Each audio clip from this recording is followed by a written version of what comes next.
ഈ ഒരു കോഴ്സ് പഠിച്ചിട്ട് ഫെയിൽ ആയി കഴിഞ്ഞാൽ എന്ത് സംഭവിക്കും? GP റേറ്റിംഗിൽ ജോയിൻ ചെയ്യാൻ വേണ്ടി നിൽക്കുന്ന 90% ആൾക്കാരും ചെയ്യുന്ന ഒരു വലിയ മിസ്റ്റേക്ക് ആണിത്.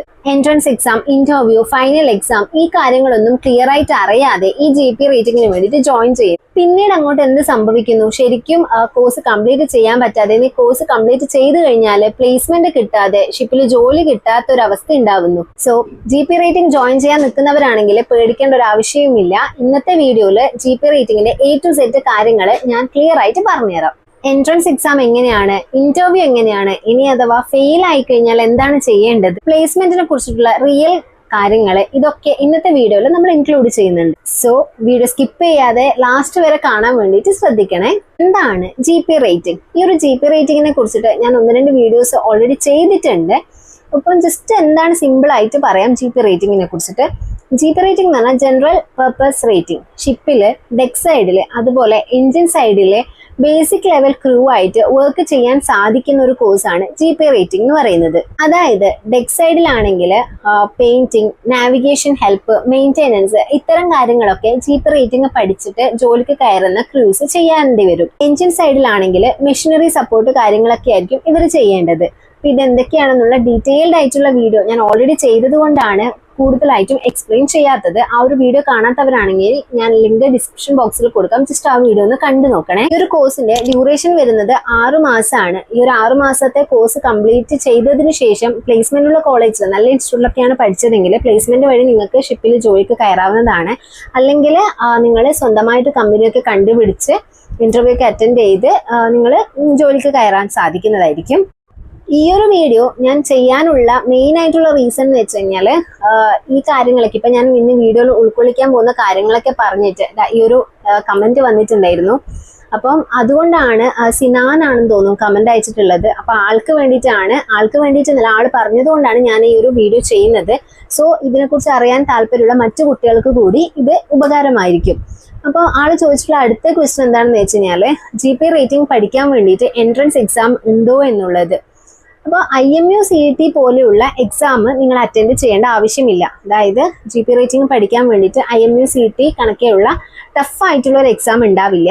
പക്ഷേ നിങ്ങൾ ഏത് ഇൻസ്റ്റിറ്റ്യൂട്ടിലാണോ അല്ലെങ്കിൽ ഏത് കോളേജിലാണോ നിങ്ങൾ ജോയിൻ ചെയ്യാൻ വേണ്ടിയിട്ട് ഉദ്ദേശിക്കുന്നത്, ആ ഒരു ഇൻസ്റ്റിറ്റ്യൂട്ടിന്റെ അല്ലെങ്കിൽ കോളേജിന്റെ സെലക്ഷൻ എക്സാം നിങ്ങൾ അറ്റൻഡ് ചെയ്യേണ്ടതാണ്. പക്ഷെ ഈ പറഞ്ഞതുപോലെ തന്നെ IMU CET പോലെ അത്രയും ഒരു ടഫ് ആയിട്ടുള്ള എക്സാം ആയിരിക്കില്ല ഈ ഒരു ഇൻസ്റ്റിറ്റ്യൂട്ട് നടത്തുന്ന എക്സാംസ്. ഇതിൽ യൂഷ്വലി വരുന്നത് ബേസിക് ആപ്റ്റിറ്റ്യൂഡ് ടെസ്റ്റ്, അതുപോലെ ഇംഗ്ലീഷിന്റെ ടെസ്റ്റ്, പിന്നെ മെഡിക്കൽ ഫിറ്റ്നസ് ടെസ്റ്റ്. ആ ഒരു ടെസ്റ്റ് എത്രത്തോളം മെർച്ചന്റ് നേവി കരിയറിൽ ഇമ്പോർട്ടൻ്റ് ആണെന്നുള്ളത് ഞാൻ എൻ്റെ എല്ലാ വീഡിയോസിലും എടുത്തു പറയുന്ന ഒരു കാര്യമാണ്. സോ ഈ ടെസ്റ്റുകളൊക്കെയാണ് മെയിനായിട്ടും ഒരു സെലക്ഷൻ പ്രോസസ്സിന്റെ ടൈമിൽ ഉണ്ടാവുന്നത്. ചില കോളേജസ് ഈ ഒരു ടെസ്റ്റ് എൻട്രൻസ് ടെസ്റ്റ് പോലെ തന്നെ കണ്ടക്ട് ചെയ്യുന്നുണ്ട് ഈ ഒരു സെലക്ഷൻ പ്രോസസ്സിന് വേണ്ടിയിട്ട്. അതിൽ മെയിനായിട്ട് വരുന്ന അല്ലെങ്കിൽ യൂഷ്വലി വരുന്ന ടോപ്പിക്സ് എന്ന് പറയുന്നത് റീസണിങ് വരുന്നുണ്ട്, അതുപോലെ ബേസിക് മാത്സ് വരുന്നുണ്ട്, ഇംഗ്ലീഷ് കാര്യങ്ങൾ, അതൊക്കെയാണ് കോമൺ ആയിട്ടും വരുന്നത്. ഇനി ഈ ഒരു എക്സാം എത്രത്തോളം ടഫാണ് അല്ലെങ്കിൽ ഈസി ആയിരിക്കുമോ, ബുദ്ധിമുട്ടുണ്ടോ എന്നൊക്കെ ചോദിച്ചു കഴിഞ്ഞാൽ, പഠിച്ചു കഴിഞ്ഞാൽ ഈ ഒരു എക്സാമും ഈസി തന്നെയാണ്. നിങ്ങൾ ഒന്നും പഠിക്കാതെ, അതായത് എന്തെങ്കിലുമൊക്കെ ആവട്ടെ ജസ്റ്റ് പോയിട്ട് അറ്റൻഡ് ചെയ്ത് നോക്കാം എന്നുള്ള രീതിയിൽ പോയിട്ട് എക്സാം എഴുതി കഴിഞ്ഞിട്ടുണ്ടെങ്കിൽ ആ ഒരു എക്സാം നിങ്ങൾക്ക് ടഫ് തന്നെയായിരിക്കും. കാരണം ഒന്നും പ്രിപ്പയർ ചെയ്യാതെ പോകുന്ന ഒരാൾക്ക് ഈ ഒരു എക്സാംസ് ഒക്കെ ബുദ്ധിമുട്ട് തന്നെയായിരിക്കും. സോ നിങ്ങൾ ഈ ഒരു GP റേറ്റിംഗ് പഠിക്കണം എന്ന് ആഗ്രഹിച്ചിട്ടാണ്, അല്ലെങ്കിൽ മെർച്ചന്റ് നേവിയിൽ ഒരു കരിയർ വേണം എന്ന് ആഗ്രഹിച്ചിട്ടാണ് ജോലിക്ക് അല്ലെങ്കിൽ ഈ ഒരു എക്സാം അറ്റൻഡ് ചെയ്യാൻ പോകുന്നതെങ്കിൽ മാക്സിമം നിങ്ങൾ അതിന് വേണ്ടിയിട്ട് പരിശ്രമിക്കുക. ഒരു പരിശ്രമവും ഇല്ലാതെ അവിടെ പോയിട്ട് എനിക്ക് വലിയൊരു ജോലി കിട്ടണം, നല്ലൊരു കോഴ്സിന് ചേരണം എന്ന് പറഞ്ഞു കഴിഞ്ഞാൽ ലഭിക്കുന്ന കാര്യമില്ല. സോ പഠിച്ചു കഴിഞ്ഞാൽ ഈസി ആയിട്ടുള്ള കാര്യം തന്നെയാണ്. ഒന്നും പഠിക്കാതെ ഒരു കാര്യം പ്രിപ്പയർ ചെയ്യാതെ പോയിട്ടുണ്ടെങ്കിൽ ഫെയിലിയർ എന്ന് പറയുന്നത് ഉറപ്പായിട്ടുള്ള കാര്യം തന്നെയാണ്. ഇനിയുള്ളൊരു ക്വസ്റ്റ്യൻ ആണ് ഇന്റർവ്യൂ എങ്ങനെയായിരിക്കും എന്നുള്ളത്. ഇന്റർവ്യൂ എന്ന് പറയുന്നത് മെയിൻ ഇമ്പോർട്ടൻ്റ് ആയിട്ടുള്ള ഒരു കാര്യം തന്നെയാണ് ഈ ഒരു കോഴ്സിലേക്ക് ചൂസ് ചെയ്യുന്ന സമയത്ത്. സോ ഇന്റർവ്യൂ അറ്റൻഡ് ചെയ്യുന്ന സമയത്ത് അവർ ജസ്റ്റ് നിങ്ങൾക്ക് അറിയുന്ന കാര്യങ്ങൾ ചോദിക്കുക, നിങ്ങളതിൽ പക്ക കറക്റ്റ് ആൻസർ പറഞ്ഞു, ഇതൊന്നല്ല നോക്കുക. അതിൽ മെയിനായിട്ട് വരുന്ന ഒരു കാര്യമാണ് നിങ്ങളുടെ കോൺഫിഡൻസ്. നിങ്ങൾ എത്രത്തോളം കോൺഫിഡൻസോട് കൂടിയാണ് നിങ്ങളുടെ ആൻസർ ചെയ്യുന്നത്, അല്ലെങ്കിൽ നിങ്ങൾ എത്രത്തോളം കോൺഫിഡൻസോട് കൂടിയാണ് ആ ഒരു ഇന്റർവ്യൂ അറ്റൻഡ് ചെയ്യുന്നത്. സോ നിങ്ങൾക്ക് പറയാനുള്ള കാര്യങ്ങൾ അവർ ക്വസ്റ്റ്യൻ ചോദിക്കുന്ന സമയത്ത് ധൈര്യത്തോടു കൂടി, ഫുൾ ഓഫ് കോൺഫിഡൻസോടു കൂടി ആൻസർ ചെയ്യാൻ വേണ്ടിയിട്ട് ശ്രമിക്കുക. അല്ലാതെ അറിയുന്നതായിരിക്കും, പകുതി കുട്ടികൾക്കും പറ്റുന്ന ഒരു വലിയൊരു മിസ്റ്റേക്കാണിത്. അതായത് അവർക്ക് അറിയുന്ന ക്വസ്റ്റ്യൻസ് ആണെങ്കിലും, അവർക്ക് അറിയുന്നതാണ് ആൻസേഴ്സ് എങ്കിലും അവർ പേടിച്ച് എല്ലാം കൂടി ചളാക്കും. സോ അങ്ങനെ ഇല്ലാതെ നിങ്ങൾക്ക് അറിയുന്ന കാര്യങ്ങൾ ഫുൾ കോൺഫിഡൻസോടു കൂടി തന്നെ ആൻസർ ചെയ്യാൻ ശ്രമിക്കുക. കമ്മ്യൂണിക്കേഷൻ സ്കില്ല്, ഈ ഒരു ഇന്റർവ്യൂസ് ഒക്കെ നടക്കുന്ന മോഡ് ഓഫ് കമ്മ്യൂണിക്കേഷൻ എന്ന് പറയുന്നത് ഇംഗ്ലീഷ് ആയിരിക്കും. സോ നിങ്ങളുടെ ഇംഗ്ലീഷ് കമ്മ്യൂണിക്കേഷൻ സ്കില്ല് എന്തായാലും ഇംപ്രൂവ് ചെയ്യാൻ വേണ്ടിയിട്ട് നിങ്ങൾ ശ്രദ്ധിക്കണം. കാരണം ഇന്റർവ്യൂ അറ്റൻഡ് ചെയ്യുന്ന സമയത്ത് പ്രോപ്പർ അച്ചടി ഇംഗ്ലീഷ് വേണമെന്നല്ല പറയുന്നത്, പക്ഷേ നിങ്ങളുടെ കമ്മ്യൂണിക്കേഷൻ സ്കില്ല്, ഇംഗ്ലീഷ് എന്നുള്ള കമ്മ്യൂണിക്കേഷൻ സ്കില്ല് എന്തായാലും മെച്ചപ്പെടുത്തിയിട്ട് വരണം. എന്നാൽ മാത്രമേ നിങ്ങൾ ആ ഒരു ഇന്റർവ്യൂ അറ്റൻഡ് ചെയ്തിട്ട് കാര്യമുള്ളൂ. കാരണം അവർ ക്വസ്റ്റ്യൻ ചോദിക്കുന്നത് എന്താണെന്ന് നിങ്ങൾക്ക് മനസ്സിലാവണം, നിങ്ങൾ പറയുന്ന ആൻസർ അവർക്കും കൂടി മനസ്സിലാവണം. സോ നിങ്ങൾ പ്രോപ്പറായിട്ട് നിങ്ങളുടെ ഇംഗ്ലീഷ് കമ്മ്യൂണിക്കേഷൻ സ്കില്ല് ഇംപ്രൂവ് ചെയ്യാൻ വേണ്ടിയിട്ട് ശ്രദ്ധിച്ചിരിക്കണം. പിന്നെയുള്ളത് നിങ്ങളുടെ ആറ്റിറ്റ്യൂഡ്. ആറ്റിറ്റ്യൂഡിൽ എന്ന് പറയുന്ന സമയത്ത് നിങ്ങൾ ഫുൾ ഓഫ് കോൺഫിഡൻസ് നമ്മൾ പറഞ്ഞു, അങ്ങനെ വെച്ചിട്ട് എനിക്കെല്ലാം അറിയാം, ഞാനിപ്പോൾ എല്ലാം ഇന്റർവ്യൂ അങ്ങ് ക്രാക്ക് ചെയ്ത് കളയും, അങ്ങനെ ഒരു ഫുൾ ഒരു ആറ്റിറ്റ്യൂഡ് വെച്ചിട്ട് നിങ്ങൾ അവിടെ പോയിട്ട് ഇന്റർവ്യൂ അറ്റൻഡ് ചെയ്യാൻ പാടില്ല. അതായത് ഇപ്പം മനസ്സിലായല്ലോ എങ്ങനെയായിരിക്കും ഒരു ഇന്റർവ്യൂവറിന്റെ മുന്നിൽ, നമ്മൾ ഇന്റർവ്യൂ ചെയ്യുന്ന ആളുടെ മുന്നിൽ പോയിരുന്നിട്ട് ഇന്റർവ്യൂവിന് വേണ്ടിയിട്ട് ഇരിക്കേണ്ടതെന്നുള്ള കാര്യങ്ങളൊക്കെ നിങ്ങൾക്ക് ബേസിക് ആയിട്ട് അറിയുന്ന കാര്യങ്ങളായിരിക്കും. അതായത് ഇപ്പം നമ്മുടെ കാലിന്റെ മുകളിൽ കാല് കയറ്റി വെച്ചിരുന്നിട്ട് അവരോട് സംസാരിക്കുക, അതൊന്നും ഇന്റർവ്യൂവിന് പറ്റിയ കാര്യങ്ങളല്ല. നമുക്ക് അതാണ് കംഫർട്ട് എന്ന് കരുതിയിട്ട് ഒരിക്കലും ഒരു ഇന്റർവ്യൂ ചെയ്യുന്ന ആളുടെ മുന്നിൽ പോയിരുന്നിട്ട് നമ്മുടെ കാലിന്റെ മുകളിൽ കാല് കയറ്റി വെക്കുക, അല്ലെങ്കിൽ നമ്മുടെ ഫയലൊക്കെ എടുത്തിട്ട് കയ്യിൽ വെച്ചിട്ട് ഇങ്ങനെ കയ്യിൽ തന്നെ പിടിച്ച് അതിലിങ്ങനെ തൊട്ട് അങ്ങനെയൊന്നും നിങ്ങൾ ആക്കുക. അതായത് ചില ആൾക്കാരുണ്ട് ഫയൽ എടുത്തിട്ടും ഫയൽ ഇങ്ങനെ ഇങ്ങനെ ഇങ്ങനെ ചുരുട്ടി കളിക്കുകയൊക്കെ ചെയ്യുക, അങ്ങനെയൊന്നും ചെയ്യാൻ പാടില്ല. പിന്നെ ടേബിളിൽ വെറുതെ മുട്ടുക, അല്ലെങ്കിൽ ടെൻഷൻ ആവുന്ന സമയത്ത് ചെയറിൽ മുട്ടുക, അങ്ങനത്തെ പരിപാടികളൊന്നും പാടില്ല. നിങ്ങളുടെ ആറ്റിറ്റ്യൂഡ് ഈ ഒരു ഇന്റർവ്യൂവിൽ ഇമ്പോർട്ടൻ്റ് ആയിട്ടുള്ള കാര്യമാണ്. പിന്നെയുള്ളതാണ് ഡിസിപ്ലിൻ. ഡിസിപ്ലിൻ്റെ കാര്യം പറയുവാണെങ്കിൽ നിങ്ങൾ പങ്ക്ച്വൽ ആയിരിക്കണം. ഇന്റർവ്യൂവിന് എത്തുന്ന ടൈം നിങ്ങൾ പങ്ക്ച്വൽ ആയിരിക്കണം. പിന്നെ നിങ്ങൾ വെൽ ഡ്രസ്ഡ് ആയിരിക്കണം. അതായത് ഒരു ഇന്റർവ്യൂ എങ്ങനെ അറ്റൻഡ് ചെയ്യണം എന്നുള്ള കാര്യങ്ങളൊക്കെ നിങ്ങൾ മുൻകൂട്ടി അറിഞ്ഞിരിക്കണം. ക്ലീൻ ഷേവ് ആയിരിക്കണം. ചില ഇൻസ്റ്റിറ്റ്യൂട്ട്സിലൊക്കെ ക്ലീൻ ഷേവ് പറയുന്നുണ്ട്, ചില ഇൻസ്റ്റിറ്റ്യൂട്ട്സിൽ അങ്ങനെ പറയുന്നില്ലെന്ന് തോന്നും. അപ്പം നിങ്ങൾ നല്ലൊരു ഫ്രഷ് അറ്റയറിൽ തന്നെ വേണം പോകാൻ വേണ്ടിയിട്ട്, അല്ലാതെ അയൺ ചെയ്യാതെ അവിടെ ഇവിടെ ചുക്കി ചുളിഞ്ഞിട്ടുള്ള ഷർട്ട്സ് പിന്നെ അങ്ങനെയൊന്നും നിങ്ങൾ പോകാൻ പാടില്ല. അത് നിങ്ങൾക്ക് ജസ്റ്റ് ഇന്റർവ്യൂവിനെ കുറിച്ചുള്ള കാര്യങ്ങൾ നോക്കിക്കഴിഞ്ഞാൽ മനസ്സിലാവും എങ്ങനെ ഒരു ഇന്റർവ്യൂ നിങ്ങൾ പ്രോപ്പറായിട്ട് അറ്റൻഡ് ചെയ്യണം എന്നുള്ളത്. സോ ഇത്രയും കാര്യങ്ങളാണ് ഒരു ഇന്റർവ്യൂവിന് പോകുന്ന സമയത്ത് നിങ്ങൾ ശ്രദ്ധിക്കേണ്ടത്. ഒന്നാമതായിട്ടുള്ള കാര്യം, നല്ല കോൺഫിഡൻസോട് കൂടി ഇന്റർവ്യൂ അറ്റൻഡ് ചെയ്യാൻ ശ്രമിക്കണം. പിന്നെയുള്ളത് നിങ്ങളുടെ കമ്മ്യൂണിക്കേഷൻ സ്കില്ല്, ഇംഗ്ലീഷ് എന്നുള്ള ഒരു കമ്മ്യൂണിക്കേഷൻ സ്കില്ല് നിങ്ങൾ ഇംപ്രൂവ് ചെയ്തിട്ടുണ്ടായിരിക്കണം. നല്ല ആറ്റിറ്റ്യൂഡിൽ തന്നെ, നല്ല പ്രോപ്പർ ആയിട്ടുള്ള ആറ്റിറ്റ്യൂഡിൽ തന്നെ നിങ്ങൾ ഇന്റർവ്യൂ അറ്റൻഡ് ചെയ്യണം. ഡിസിപ്ലിൻ ആയിരിക്കണം മെയിൻ ആയിട്ടുള്ളത്.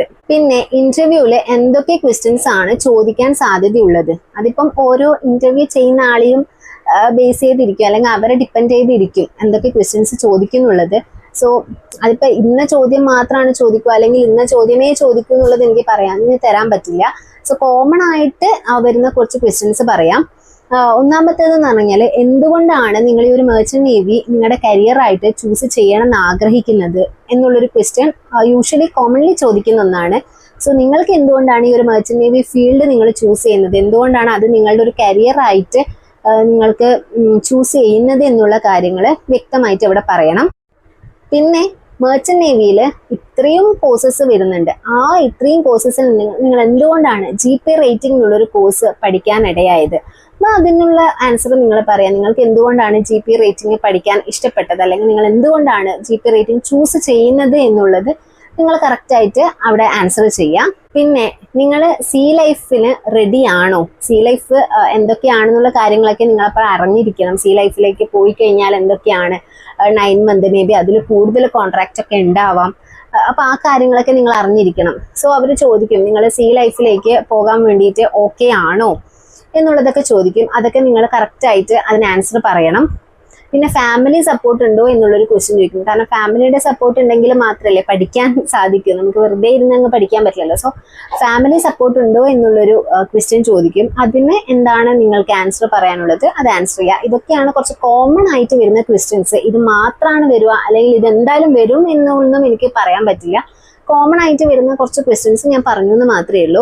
ഈ ക്വസ്റ്റ്യൻസിന് മാത്രമല്ല, ഇന്റർവ്യൂവർ ചോദിക്കുന്ന ക്വസ്റ്റ്യൻസിനൊക്കെ നിങ്ങൾ ആൻസർ ചെയ്യുന്ന സമയത്ത് നിങ്ങൾ ഡ്രമാറ്റിക് ആയിട്ട് ഉണ്ടാക്കിയിട്ടുള്ള ആർട്ടിഫിഷ്യൽ ആൻസേഴ്സ് ഒന്നും പറയേണ്ട ആവശ്യമില്ല. ഹോണസ്റ്റ് ആയിട്ടുള്ള സത്യസന്ധമായിട്ടുള്ള ആൻസേഴ്സ് മാത്രം പറഞ്ഞാൽ മതി. ഇനി ഉണ്ടാവുന്നൊരു ഡൗട്ടാണ്, ഈ കോഴ്സ് പഠിക്കുന്ന സമയത്ത് എന്തൊക്കെ, അതായത് GP റേറ്റിംഗ് എന്ന് പറയുന്ന കോഴ്സ് പഠിക്കുന്ന സമയത്ത് എന്തൊക്കെ സബ്ജക്ട്സ് ആണ് വരുന്നത്, എങ്ങനെയാണ് എക്സാംസ് കാര്യങ്ങളൊക്കെ. GP റേറ്റിംഗ് കോഴ്സിൽ എന്തൊക്കെ സബ്ജക്ട് വരുന്നുണ്ടെന്ന് നമുക്ക് നോക്കാം. Seamanship, fire fighting, safety training, basic engineering, ship management, ഇത്രയും സബ്ജക്ട്സ് ആണ് ഈ ഒരു കോഴ്സിൽ ഇൻക്ലൂഡഡ് ആയിട്ടുള്ളത്. സോ എക്സാംസ് എന്ന് പറയുന്നത് ഇന്റേണൽ എക്സാംസ് ഉണ്ടാകും, പിന്നെ ഫൈനൽ എക്സാംസും കണ്ടക്ട് ചെയ്യുന്നതായിരിക്കും. നെക്സ്റ്റ് പറയാനുള്ളത്, എല്ലാവർക്കും കോമൺ ആയിട്ട് ഉണ്ടാവുന്ന ഒരു ക്വസ്റ്റ്യൻ ആണ്, ഈ ഒരു കോഴ്സ് പഠിച്ചിട്ട് ഫെയിൽ ആയി കഴിഞ്ഞാൽ എന്ത് സംഭവിക്കും? ഫൈനൽ എക്സാം നിങ്ങൾ ഫെയിൽ ആയി കഴിഞ്ഞിട്ടാകുമ്പോൾ നിങ്ങൾക്ക് അപ്പിയർ ചെയ്യാൻ വേണ്ടിയിട്ടുള്ള ചാൻസ് വരുന്നുണ്ട്. അതായത് ഒരു എക്സാം നിങ്ങൾ ഫെയിൽ ആയി എന്ന് കരുതിയിട്ട് കംപ്ലീറ്റ് അവിടെ എല്ലാം കൂടി സ്റ്റോപ്പ് ആവുന്നില്ല, അല്ലെങ്കിൽ നിങ്ങൾ വീണ്ടും കോഴ്സ് പഠിക്കും, അങ്ങനത്തെ കാര്യങ്ങളല്ല വരുന്നത്. നിങ്ങൾക്ക് വീണ്ടും എക്സാം അറ്റൻഡ് ചെയ്യാൻ വേണ്ടിയിട്ടുള്ള ഒരു ചാൻസ് വരുന്നുണ്ട്. നിങ്ങൾക്ക് ഉണ്ടായിരിക്കുന്ന ബാക്ക്ലോഗ് ഒക്കെ നിങ്ങൾ കംപ്ലീറ്റ്ലി ക്ലിയർ ചെയ്തിട്ടുണ്ടാവണം. ഇങ്ങനെ എക്സാമിന് ഫെയിൽ ആയി കഴിഞ്ഞിട്ട് നിങ്ങൾ റീഅപ്പിയർ ഒക്കെ ചെയ്തിട്ടാണ് പിന്നെയും പാസ് ആവുന്നതെങ്കിൽ അവിടെ സംഭവിക്കുന്ന കാര്യം എന്താന്ന് വെച്ച് കഴിഞ്ഞാൽ ഡിലേ വരും. ഓക്കെ, നിങ്ങളുടെ പ്ലേസ്മെന്റിന് നിങ്ങൾക്ക് ഡിലേ വരും. എക്സാം ഓൾറെഡി നിങ്ങൾ ഫെയിലായി, ഇനി പാസ് ആവാൻ വേണ്ടിയിട്ട് അവിടെ ഡിലേ വരും. പിന്നെ നിങ്ങൾക്ക് പ്ലേസ്മെന്റ് കിട്ടാൻ വേണ്ടിയിട്ടും ഡിലേ വരും. അങ്ങനെ സംഭവിക്കുന്ന സമയത്ത് നിങ്ങൾ ഷിപ്പിൽ ജോയിൻ ചെയ്ത് നിങ്ങളുടെ കരിയർ നിങ്ങൾ സ്റ്റാർട്ട് ചെയ്യുന്ന കാര്യത്തിലും നിങ്ങൾക്ക് അവിടെ ഡിലേ വരുന്നതാണ്.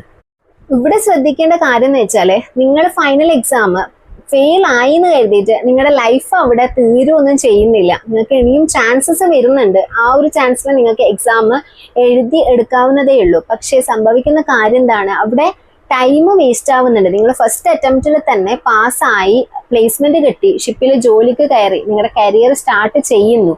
ആ ഒരു ടൈം അവിടെ വേസ്റ്റ് ആവുന്നുണ്ട്. നിങ്ങൾ വീണ്ടും രണ്ടാമത് എക്സാം എഴുതുന്നു, അതിൽ പാസ്സായി, പിന്നീട് നിങ്ങൾ പ്ലേസ്മെന്റ് നോക്കി ജോലിക്ക് കയറുന്ന സമയത്തൊക്കെ അവിടെ സമയത്തിന് നല്ല ഡിലേ സംഭവിക്കുന്നുണ്ട്. സോ ഈ ഒരു ഓപ്ഷൻസ് ഞാൻ നിങ്ങൾക്ക് പ്രൊമോട്ട് ചെയ്യുന്നതല്ല. ഞാൻ പറയുന്നത് എന്താന്ന് വെച്ചാൽ, നിങ്ങൾ ഒരു കോഴ്സ് ജോയിൻ ചെയ്ത സമയത്ത് തന്നെ ആ ഒരു കോഴ്സിനെ നിങ്ങൾ സീരിയസ് ആയിട്ട് കണ്ടിട്ട് പഠിക്കുക. എല്ലാവരും ഫെയിൽ ആവാതെ പാസ്സായി ഫസ്റ്റ് അറ്റംപ്റ്റിൽ തന്നെ പാസ്സാകാൻ വേണ്ടിയിട്ട് ശ്രമിക്കുക. ഇനി എനിക്ക് കമന്റ് സെക്ഷനിൽ ആയിക്കഴിഞ്ഞാലും ഇൻസ്റ്റഗ്രാമിൽ ആയിക്കഴിഞ്ഞാലും കൂടുതലായിട്ടും വരുന്നൊരു മെസ്സേജാണ്, GP റേറ്റിംഗ് പഠിച്ചു കഴിഞ്ഞാൽ പ്ലേസ്മെന്റ് ഉള്ള കോളേജ് ഏതാണ്, കോളേജ് തന്നെ അല്ലെങ്കിൽ പഠിക്കുന്ന ഇൻസ്റ്റിറ്റ്യൂട്ട് തന്നെ പ്ലേസ്മെന്റ് തരുമോ എന്നൊക്കെ ഉള്ളത്. ശരിക്കും പറഞ്ഞു കഴിഞ്ഞാൽ ഒരു കോളേജസും 100% GP റേറ്റിംഗിന് പ്ലേസ്മെന്റ് കൊടുക്കുന്നത് നമുക്ക് ഒരിക്കലും ഗ്യാരണ്ടി പറയാൻ സാധിക്കില്ല. നിങ്ങൾ പഠിക്കുന്ന ഇൻസ്റ്റിറ്റ്യൂട്ടൊക്കെ നല്ലൊരു ഇൻസ്റ്റിറ്റ്യൂട്ട് അല്ലെങ്കിൽ നല്ലൊരു കോളേജിലാണ് നിങ്ങൾ പഠിക്കുന്നതെങ്കിൽ അവിടെ നിങ്ങൾക്ക് പ്ലേസ്മെന്റ് കിട്ടാനുള്ള ചാൻസ് കൂടുതലാണ്. അല്ലാതെ 100% ഉറപ്പോടുകൂടി എനിക്ക് ഒരു കോളേജും നിങ്ങൾക്ക് സജസ്റ്റ് ചെയ്ത് തരാൻ പറ്റില്ല. എല്ലാവരും എനിക്ക് മെസ്സേജ് അയക്കുന്നതാണ്, ഏട്ടൻ്റെ അടുത്ത് ചോദിച്ചിട്ട് GP റേറ്റിംഗ് പഠിച്ചു കഴിഞ്ഞാൽ 100% പ്ലേസ്മെന്റ് തരുന്ന കോളേജ് പറഞ്ഞു തരുമെന്ന്. അതിപ്പോൾ ഏട്ടനാണെന്നല്ല, ഒരു മർച്ചന്റ് നേവി ജോലി ചെയ്യുന്ന ആൾക്കാർക്കും 100% പ്ലേസ്മെന്റ് GP റേറ്റിംഗിന് പറയാൻ സാധിക്കില്ല. ഈ പറഞ്ഞതുപോലെ തന്നെ നിങ്ങൾ പഠിക്കുന്ന ഇപ്പം PS റഹ്മാനൊക്കെ പോലെയുള്ള നല്ല അതുപോലെയുള്ള അത് വേണം തന്നെയല്ല ഞാൻ പറഞ്ഞത്, അതൊക്കെ പോലെയുള്ള നല്ല കോളേജസിൽ നിങ്ങൾ പഠിക്കുവാണെങ്കിൽ അവിടെ നിങ്ങൾക്ക് കോഴ്സ് കഴിഞ്ഞതിന് ശേഷം നിങ്ങൾക്ക് നല്ല റാങ്കോട് കൂടി നിങ്ങൾ പാസ്സായി കഴിഞ്ഞാൽ കോഴ്സ് കഴിഞ്ഞതിന് ശേഷം നിങ്ങൾക്ക് പ്ലേസ്മെന്റ് ലഭിക്കാനുള്ള ചാൻസ് വളരെ കൂടുതലാണ്. പിന്നെ പ്ലേസ്മെന്റ് ഡിപ്പെൻഡ് ചെയ്തിരിക്കുന്നത് കുറച്ച് കാര്യങ്ങളുണ്ട്.